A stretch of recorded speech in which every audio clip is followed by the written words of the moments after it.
Bom, o objetivo hoje é discutir a questão das interações com os provedores de serviço. Esse é um item importante porque grande parte do tempo do pessoal da equipe de telecom e do próprio gerente de telecomunicações é gasto em interações com os provedores.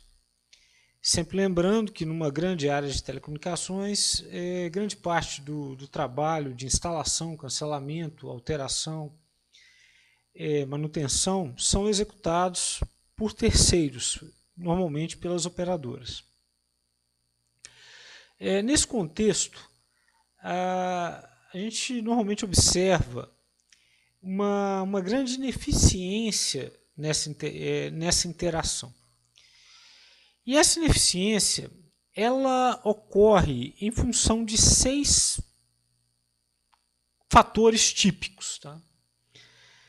O primeiro deles é o fato de que muito é conversado, muito é falado e muitas vezes pouco é escrito. O que faz com que muito do que é combinado fique apenas na memória das pessoas e fique apenas entre as pessoas que se falaram. O segundo problema, de certa maneira, está ligado a esse, é o fato de que muito do que é tratado é apenas entre as pessoas, fica apenas entre as pessoas que estão tratando. O que faz com que, se o camarada que está acompanhando um problema esteja de férias, não esteja presente por qualquer razão, ou adoeça, ou eventualmente deixa a empresa, ninguém realmente saiba em que pé que aquela questão está. Um terceiro fator que também está ligado a isso, a essa ineficiência que gera grande parte dessa ineficiência, está ligado ao fato de que muitas pessoas acessam a operadora, muitas vezes através de canais distintos, um telefona, outro manda e-mail, o outro fala diretamente com o gerente de contas. Quer dizer, você tem muitas vezes uma situação em que você tem mais de uma pessoa falando com mais de uma pessoa na operadora através de diferentes canais de comunicação sobre o mesmo problema. Isso aí, com certeza, é uma fonte de problema. Muitas vezes essas interações elas acontecem ao longo do tempo, quer dizer, e são fruto dos dois outros problemas, porque, suponhamos, alguém tratou alguma coisa, não foi escrito, o indivíduo não se encontrava lá, o problema veio à tona, alguém da operadora entrou em contato, um terceiro. Ligado a isso, temos um quarto tipo de questão, que é o fato de que muitas das interações elas são sobre a mesma questão, mas em diferentes etapas e não são exatamente iguais, ou seja, alguém acrescenta alguma coisa ao que tinha sido combinado e, ao fazer isso, adiciona mais dificuldade. Temos ainda 2 outros fatores típicos, que muitas vezes você tem pessoas até fora da própria área de telecom, às vezes até usuários, que de alguma maneira interagem com a operadora e fazem solicitações, o que também contribui para tornar essa questão, aumentar o nível de ruído. E, por fim, existe um problema associado, que muitas vezes, ainda que o pessoal todo consiga navegar essa questão toda junto ao provedor, não há uma documentação para trás de forma a atualizar cadastros, atualizar contratos e por aí vai. Quer dizer, a coisa morre no grupo, muitas vezes morre naquela pessoa que tratou aquilo. Ou seja, não há uma institucionalização daquela informação.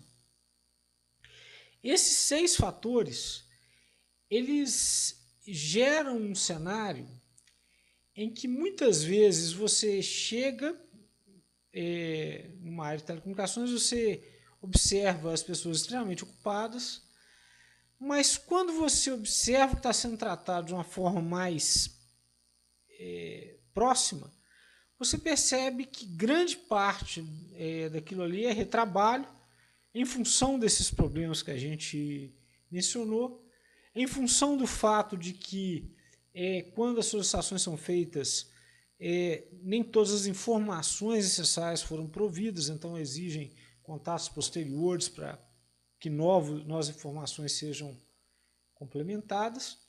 Ou seja, você tem um cenário em que algo que podia ser feito com um e-mail bem documentado e 2 ou 3 telefonemas, demandam 10 e-mails, 30 telefonemas.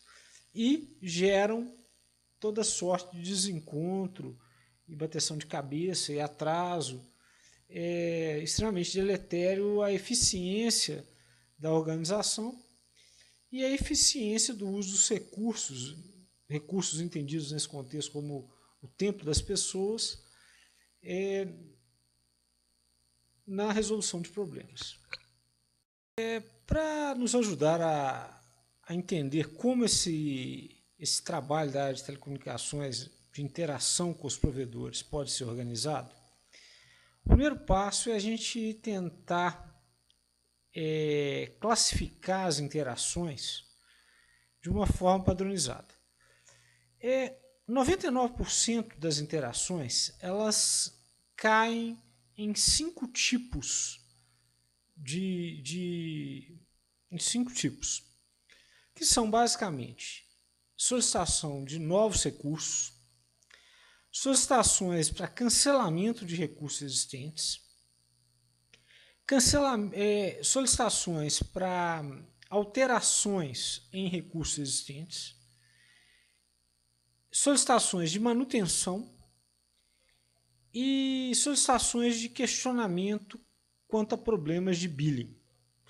Ou seja, se você observar as interações junto aos provedores de serviço, você vai ver que 99% delas se enquadra em uma desses 5 tipos. Se nós analisarmos esses 5 tipos de interação, nós vamos notar que as 3 primeiras, ou seja, a solicitação de novos recursos, a solicitação de cancelamentos e as solicitações de alteração, elas podem ser divididas em 5 etapas. A primeira etapa normalmente é a solicitação da organização provedor de serviço, que vai fazer uma cotação ou um estudo de viabilidade sobre a possibilidade de prover aquele recurso. A segunda é o provedor de serviço respondendo à organização se pode ou não prover o que foi solicitado e a que custo, né? O terceiro tipo é a organização confirmando que aceita aquela proposta, seja de prazo ou de custo. Aí o provedor começa a instalação, o tempo de instalação. Aí você tem interações do provedor junto à organização, seja no sentido de informar que a instalação está concluída, seja no sentido de informar que houve algum problema. E existem respostas por parte da organização, seja no sentido de aceitar a instalação do que foi solicitado, seja no sentido de informar as informações, prover as informações complementares solicitadas, ou recusar a instalação.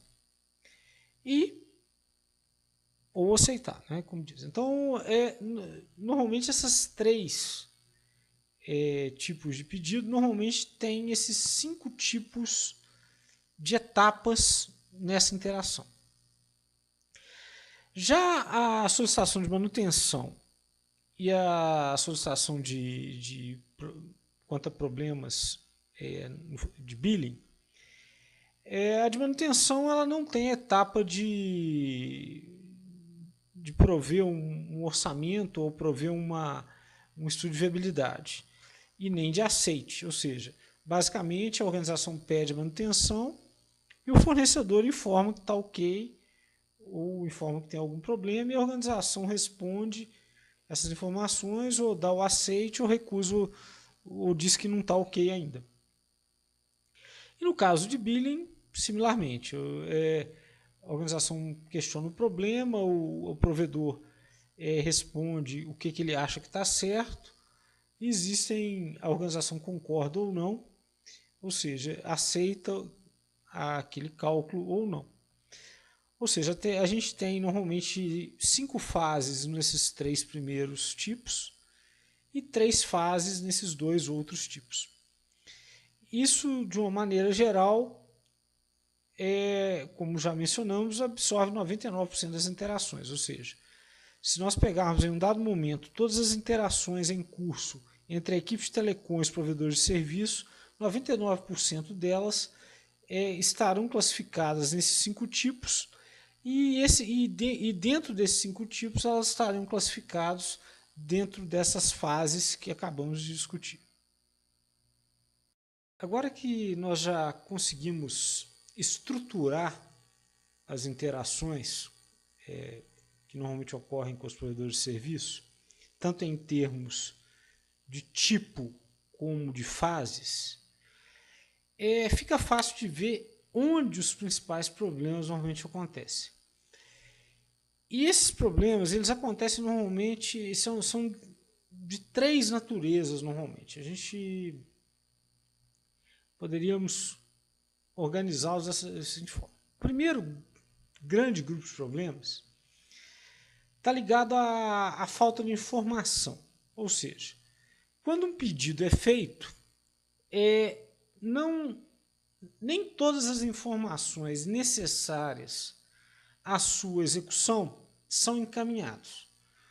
Ou seja, vamos imaginar, se pede um novo link, não se informa corretamente muitas vezes os endereços onde ele deve ser instalado, ou quem vai receber o instalador da operadora no site, qual horário que pode ser instalado, algum parâmetro técnico dessa instalação e por aí vai. Ou seja,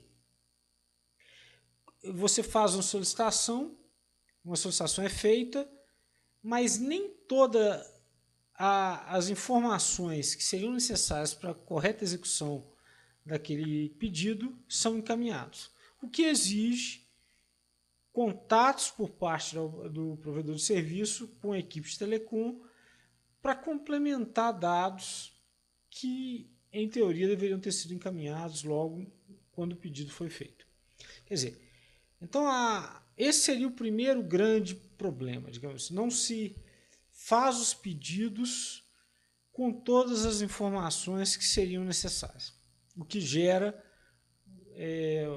uma quantidade grande de retrabalho para complementar essas informações.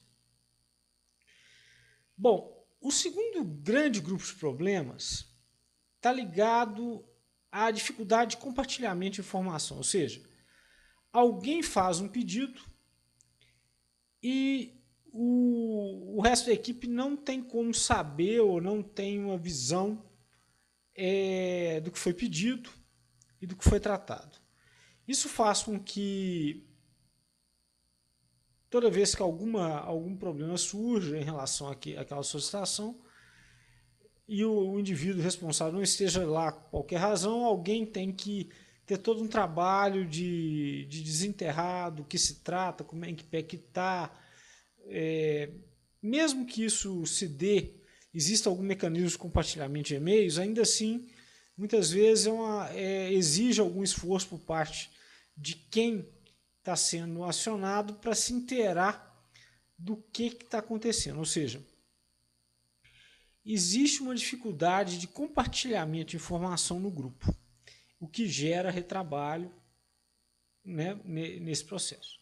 Isso é uma grande fonte de retrabalho, porque, como eu disse, há uma necessidade, mesmo quando a informação existe, ela não está disponível muitas vezes de forma rápida e demanda um esforço para que a outra pessoa interaja e descubra o que foi tratado. Isso quando descobre, né? Porque muitas vezes o processo para até que o responsável retorne ou alguma coisa desse tipo, em função justamente dessa dificuldade. E a terceira fonte, digamos assim, de dificuldade, que está associada com esse compartilhamento de informação, é a dificuldade em ir acrescentando informações ao pedido na medida em que o mesmo evolui de fase.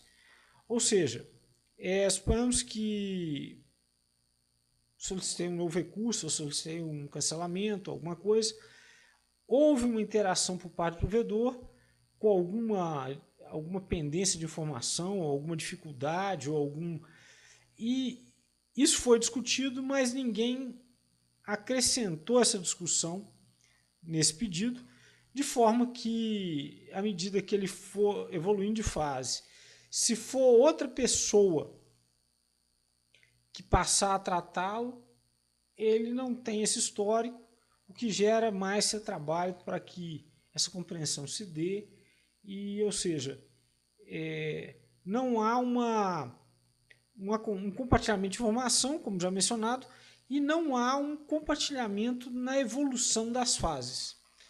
Então faz com que, mesmo que uma etapa seja concluída com sucesso, muitas vezes, quando, por exemplo, um exemplo típico disso é o seguinte: foi solicitado um recurso, esse recurso foi instalado, a pessoa encarregada do acompanhamento de instalação se deu, mas quando não há a formalização de passagem disso para a equipe de operação para testar, então ele não é aceito, ainda que seja aceito, ao ser aceito, a equipe de faturamento não é informada. Ou seja, há uma desconexão entre os subgrupos na medida em que a solicitação evolui de fase. Quer dizer, isso gera um enorme retrabalho, porque na hora que, por exemplo, uma fatura referente a esse recurso chega, tem que se verificar do que se trata, se já está instalado, em que pé que esse processo se encontra. Quer dizer, é um exemplo clássico do tipo de problema que surge. Bom, agora que a gente já mapeou o problema, né, e de uma certa maneira detalhou como o problema acontece, vamos tratar de como que, ao nosso ver, esse tipo de problema pode ser minimizado e essa produtividade melhorada. Nosso entender, são necessárias que pelo menos 5 etapas nesse processo sejam formais e que elas ocorram de uma maneira formal e de uma maneira que essa informação seja compartilhável. Então, a primeira dessa etapa, que obrigatoriamente tem que ser formal, é o pedido.